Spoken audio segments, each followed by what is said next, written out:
The Kind Old Woman. There was once an old woman who went to the forest daily to look for firewood. One day, she heard a deep groan when she was gathering fallen branches. It sounded like a large animal. At first, she was frightened, but then, when it groaned again, she thought, "That animal, whatever it is in pain." And as she had a kind heart towards all living things, she ventured towards the sound. Eventually, she found a large bull who was very sick. "Don't you worry," she said, stroking his head. "I will take good care of you. I know all sorts of cures, for every disease." Somehow, the sick bull understood. He summoned up all his remaining strength and staggered to his feet.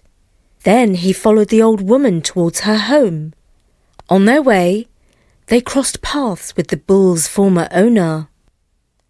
"Hey, old woman, where are you taking my bull?" the man called out with a mix of surprise and annoyance. The old woman pulled herself up, her ancient back as straight as a sword, and she spoke with a tongue that was just as sharp. "Now listen here. Your bull was abandoned and full of suffering, he was." "You're right," admitted the man. "He is very sick, and he smells rotten. We can't stand his stench anymore, so we drove him out into the woods to end his days." When he said this, the old woman's eyes blazed. She wagged her finger and declared, "It is wrong to abandon a living creature who has served you so well, even if he is dying. I'm going to take him home now and look after him myself." "You're wasting your time, old woman. He'll never recover." The old woman continued, leading the bull towards her home. The villagers whispered praises and words of support as she passed by.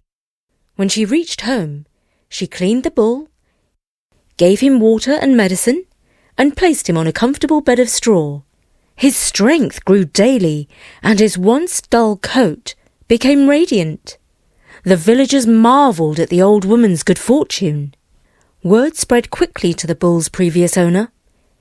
He came to the old woman's house and demanded the return of his valuable animal. But the old woman stood her ground, telling him firmly, "In days of despair and sickness deep, this bull you abandoned left to weep. I nurtured him with love and care. His strength restored, a majestic affair. With me he'll stay, no more to roam. No longer yours. He's found a new home." The previous owner retreated, with his head hung low. Now all the while this drama unfolded, a spider called Gizo was watching. He was a tricky little fellow, with a knack of changing his form. He thought to himself, "Here's a situation where I can get a reward." He was so excited that he danced on his 8 legs all the way to the palace of the king. "Oh, great king! I have the most amazing news!" Gizo exclaimed, bouncing up and down. The king, amused by the spider's antics, smiled and asked, "What is it, little Gizo? What exciting news do you bring?" "Before I share, please tell me how many eyes you have." "I see you with my 2 eyes," replied the king. Gizo's 8 magical eyes swirled and rotated as he continued. "But your majesty, I have 8 watchful eyes. And you know what? My eyes are your spies. I see everything interesting in the land and report it all to you. So you have 10 eyes in total. The king chuckled, intrigued by Gizo's explanation. Tell me, dear Spider, what interesting news have you spied with your 8 watchful eyes? I've seen an old woman blessed with a magnificent bull. His beauty rivals that of a king's possession. Furthermore, I've heard whispers that she stole this extraordinary creature. That is indeed interesting information, said the king thoughtfully. He decided to send his servants to fetch the bull. Gizo was so sure that he would soon receive a fine reward that the hairs on his legs were trembling with excitement.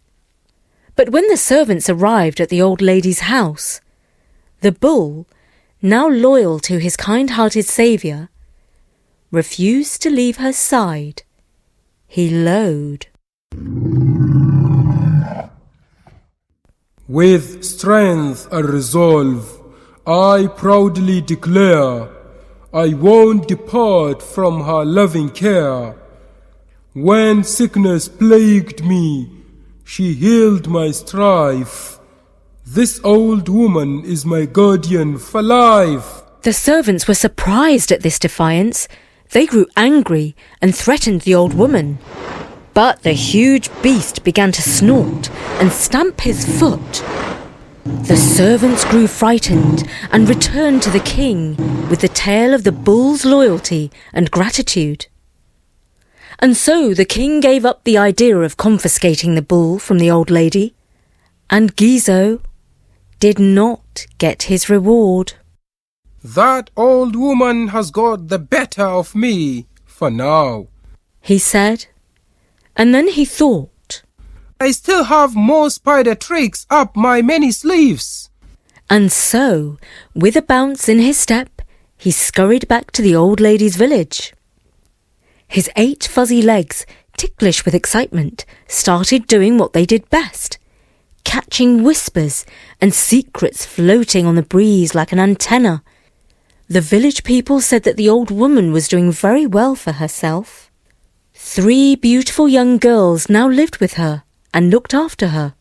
They did all her work, gathered firewood, gathered food, cooked and cleaned. This is most interesting, thought Gizo to himself. I shall find out more. And so he went to the old woman's house, disguised as a beggar. He held out his bowl and pleaded, Please, old woman, I have heard you have a kind heart. Give me some food, for I am hungry. The beggar's plight touched the old woman. She clapped her hands, and Gizo saw 3 girls jump out of the belly of the bull. Girls, fetch some porridge for this poor beggar, commanded the old lady. And one of the girls took the beggar's empty bowl to the barn and filled it with food. This is most interesting indeed, whispered Gizo to himself. There is a reward to be gained from this wondrous story. And so Gizo scampered back to the palace and hailed the king, saying, Sire, I bring you captivating news. But before I share, tell me how many ears do you truly possess? The king replied, Why, Gizo, I am listening to you with my 2 ears. Indeed, your majesty, you may only have 2 ears, but in truth, you possess 10. My 8 keen legs are your listening posts. I detect every murmur, every whisper that stirs the air, and relay everything interesting to you. Chuckling, the king replied, Gizo, tell me what news you have heard with your 8 hairy legs. And Gizo revealed, "Oh, great king! I have heard something extraordinary. The old woman has 3 remarkable girls who possess unmatched beauty and skills. Each of them is fit to marry a king." That is indeed interesting news. said the king. If you can bring one of the girls to me, and she is as beautiful and skillful as you say, I shall marry her, and you shall have a reward. This time Gizo left nothing to chance. He transformed himself into the appearance of a high-up official, the right-hand man of the king. Then he travelled to the village of the old woman. The 3 girls saw Gizo approaching the house, dressed in his fine court uniform. They immediately changed into their best clothes. They wanted to look their finest for such an honoured guest. He knocked on the door and asked the old woman for water. She invited him in. Gizo sat down in the cosy abode. The old woman turned to the first of the girls. "Dearie, could you please fetch some cool water for our esteemed guest?" The first girl looked down at her sparkling outfit, twirling a little to make the sequins catch the light. "Oh, I can't," she pouted playfully. "I'm wearing my grandest gown. If I fetch water from the well, it might get all, splishy-splashy." Not missing a beat, the old woman turned to the second girl with the same request. "But I can't either," the second girl protested, flouncing the frills of her dress. "You see, I'm wearing my most fabulous frock. If I go fetching water, it could get all, soggy and droopy." Then she turned to the third girl, the modest and kind-hearted Takisi. "Takisi, could you fetch some water for our guest?" Takisi, always good-natured, didn't mind a bit of dirt or mud on her dress. She got up, fetched the water, and returned with a smile. Once she was back, Gizo announced, "Takisi, the king wants to marry a kind and beautiful girl like you." Takisi turned to the old woman for advice. After a moment, she answered, "I'd be honoured to meet the king." When the king met Takisi, he was taken aback by her striking beauty and wisdom. Overjoyed, he forgot all about Gizo's reward. He and Takisi wed, living happily, though not quite ever after. After some time had passed, the king had to leave the palace to go and fight a war. While he was away, the women in the palace, including the king's aunts and sisters, bullied Takisi, for they were very jealous of her beauty and the king's love for her. They made her work, and work, and work, no matter how hot it was or how tired she was. Takisi began to grow weaker and weaker, and she even started to melt in the heat. In despair, she spoke to a little bird and asked him to fly to the king and tell him of her suffering. The bird flew straight to the king and sang in his ear. "They work her to the bone, the pain she cannot bear. In the palace, torment and cruelty fill the air. Takisi, the queen, weakens day by day. Melted by the heat, her spirit begins to fray." When the king heard the news, he was greatly alarmed. He thanked the bird for his loyalty and rewarded him. Then he left the battlefield and rushed home, where he found his Takise in a terrible state. She had become so hot and tired that she had melted into a puddle. In despair, he did not know what to do. He wept and cried. "Oh, you cruel palace people who bullied my beloved queen!" Now it so happened that Gizo the spider had seen all this, and he thought, In every crisis there is an opportunity. Now I shall surely get my reward. So he rushed to the old woman's house and told her everything that had happened. She immediately came to the palace with her herbs and medicines, which she poured into the puddle. The water sprang up like a fountain and took back the form of the lovely Takisi. The king was overjoyed to see his queen again and could not thank the old woman enough. "You must come and live in the palace, and all will give you respect like my own mother."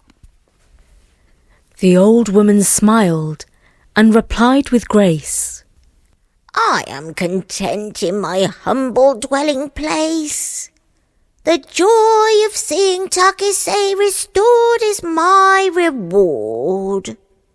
No need for riches or a palace. My heart is assured.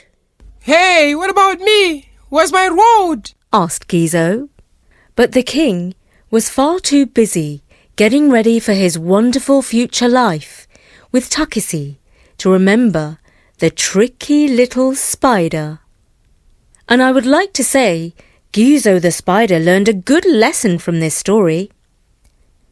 Do you think that from then on he resolved to use his cleverness only for good, kind and unselfish schemes? I'm not so sure. Are you? And that was the story of the kind old woman.